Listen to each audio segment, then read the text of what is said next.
রাজধানীর দুটি শিক্ষা প্রতিষ্ঠানে ছাত্র রাজনীতি বন্ধের দাবি তুলেছেন শিক্ষার্থীরা। তাদের অভিযোগ, অতীতের মতো হল দখল, সিট বাণিজ্য ও জোর করে দলীয় অনুষ্ঠানে নিয়ে যাওয়ার চেষ্টা করা হচ্ছে। বিষয়টির জন্য ছাত্র দলকে দুষছে ছাত্র শিবির, তবে একে ষড়যন্ত্র বলছে ছাত্রদল। মাজহারুল ইসলামের রিপোর্ট। গেল ৫ মে রাজধানীর তিতুমির কলেজ ও ৯ মে ইডেন মহিলা কলেজে ছাত্র রাজনীতি বন্ধের দাবিতে বিক্ষোভ মিছিল করেছে শিক্ষার্থীরা।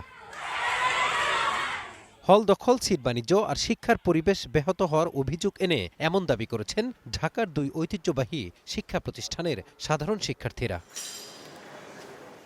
ছাত্র শিবির বলছে, ক্যাম্পাসগুলোতে ছাত্রদল আবারও দখল ও ভয়ের রাজনীতি প্রতিষ্ঠা করতে চাইছে।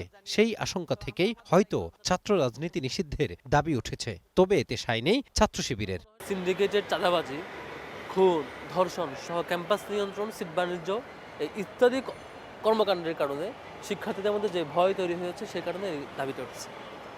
দাবিটা এখন একটা মিনিমাম লেভেলে আছে। যেসব ক্যাম্পাসে ছাত্রদল যে মাত্রায় ক্রাইম করেছে, ঠিক তেমন মাত্রায় ফিডব্যাকটা আমরা দেখেছি। ছাত্রদল যদি এই মাত্রা আরও বেশি অব্যাহত রাখে, তাইলে শিক্ষার্থীদের মধ্যে এই দাবির মাত্রাটা আরও বেশি বাড়বে। ছাত্রলীগকেই এখন পুনর্বাসন করা হচ্ছে, তাদের হলগুলো তাদের ইউনিটগুলোতে তাদের সক্রিয় করার ক্ষেত্রে সহযোগিতা করা হচ্ছে। সুতরাং স্টুডেন্টরা তো স্বাভাবিকভাবেই যাদের বিরুদ্ধে এত বড় আন্দোলনটা করলো, রক্ত দিল, এখন আবার তাদের পুনর্বাসন যারা করছে তাদের পলিটিক্স তো টলারেট করার কথা না। সেই জায়গা থেকেই হয়তো স্টুডেন্টরা প্রতিবাদ জানিয়েছে।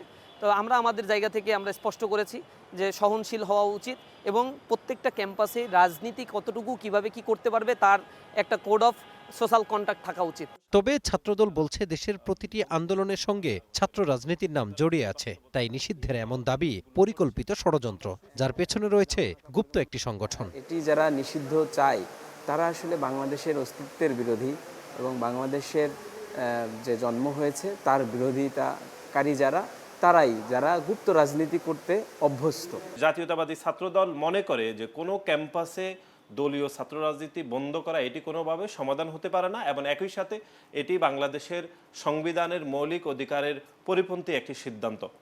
এখন কথা হচ্ছে, কারা আসলে এই মানববন্ধনগুলো করছে। আমরা সুস্পষ্টভাবে বলে দিতে চাই, ৫ তারিখের পরবর্তী সময়ে যারাই মানববন্ধন করেছে তারা প্রত্যেকে পরবর্তী সময়ে ছাত্র শিবিরের পদে পদায়িত হয়েছে। ছাত্রদল ও শিবির দুই পক্ষই একমত, জুলাইয়ের ধারক সংগঠন দুটির দ্বন্দ্ব প্রকট হলে এর সুবিধা নিতে পারে নিষিদ্ধ সংগঠন ছাত্রলীগ। কন্টিনিউ করে এই সুযোগে ছাত্রলীগই এম্পাওয়ার হবে, তারাই সুযোগ পাবে, নিশ্চিত ক্যাম্পাসে একটা বাজে পরিবেশ তৈরি হবে। তো সংকট তৈরি করবে, অর্থাৎ ছাত্র সংগঠনগুলো যেগুলো প্যাসিবাদ বিরোধী আন্দোলনে সক্রিয় ছিল, বিশেষ করে জুলাই এবং আগস্টে যাদের অবদান ছিল, আমরা মনে করি তাদের মধ্যে একটি অংশীদারিত্ব থাকা উচিত। Mazharul Islam, star news, Dhaka.